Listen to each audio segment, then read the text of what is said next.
Nakakainis.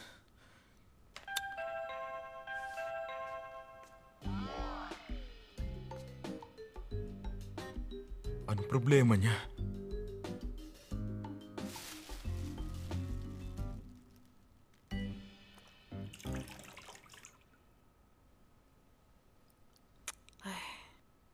Hindi dapat cold compress ang nilalagay sa sugat na matagal na. Ang dapat, hot compress ang ilagay mo para makatulong din sa sakit. Pupunta ako sa ospital mamaya. Hindi mo ako maloloko. Matagal ka nang pumunta kung hindi mo ayaw na ospital. Di ba prosecutor ka? Bakit? Alam mong tungkol dyan. O, diba? Baka madalas kong gawin to. Parang sanay na ako eh. Yan. Ganito lang? Ganyan ka muna. Dapat yung sugat mo mas mataas sa puso. Huwag mo munang gamitin yan. Sorry. Hindi pa kasi ako kumakain buong araw. Teka, hindi ako yun Anong problema mo? Aray! Sorry. Ayos ka lang. Napalakas yung palo ko. Taas mo. Taas mo lang.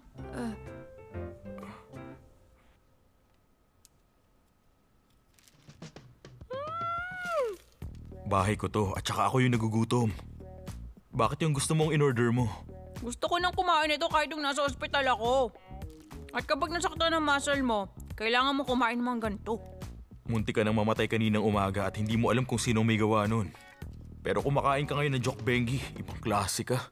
May doktor na nagsabi minsan na natitira ang feelings kahit wala nang mga alaala. Baka naman laging nasa panganib ang buhay ko kaya sanay na ako. Yun ang iniisip ko. Napaka-familiar ng feeling nito. Siguro, hindi komportable buhay ko. Babalik ng alaala mo. Ngayong alam mo na kung sino ka talaga.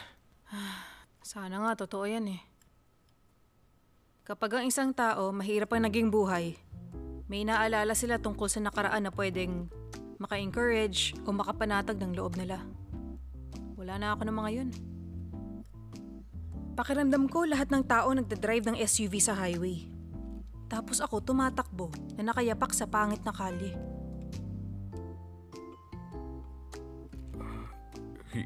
Hindi lahat ng alaala maganda.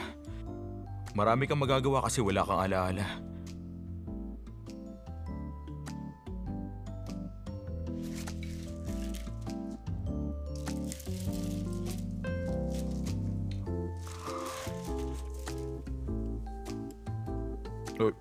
Kailain ko yung kasi pinakain mo. Siyempre naman, hindi ka makakagawa ng rap ng isang kamay lang. Ang dami niyang bawang. Ay, grabe naman. Maselang ka ba sa spices? Ang sasarap ng mga to eh. Kawawa ka naman. Oh. Bakit? Ano bang iniisip ko? Pareho lang ang mukha niyo. Pero magkaiba kayo. Si Mina baka mo? Ano yun? Anong iniisip mo? Nung una tayong magkita, isang babae na hindi ko kilala. Naisip ko noon mukha siyang mahina pero napakalakas din niya. Yun ang iniisip ko. Siguradong nahirapan din siya noon pero inalala niya pa rin ako. Naaalala kong panahong yun.